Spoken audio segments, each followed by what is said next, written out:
Aron mapanalipdan ang 11 bilyones pesos nga hog industry din sa Subo, mipirma si Cebu Governor Gwen Garcia sa Executive Order No. 9 nga nagmando sa temporaryo nga pagban sa baboy o bisan unsa mang pork-related products gikan sa probinsya sa Negros.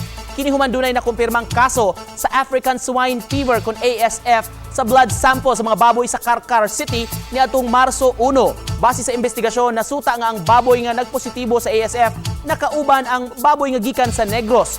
Si Provincial Veterinarian Dr. Mary Rose Vincoy mimando sa tanang LGU sa Lalawigan mupahigayon og regular nga surveillance sa ASF ug sa lain pang mga viral infection. Bisan pa man sa pagban gisiguro ni Dr. Vincoy sa publiko nga doon na pay igong supply sa karne nga baboy.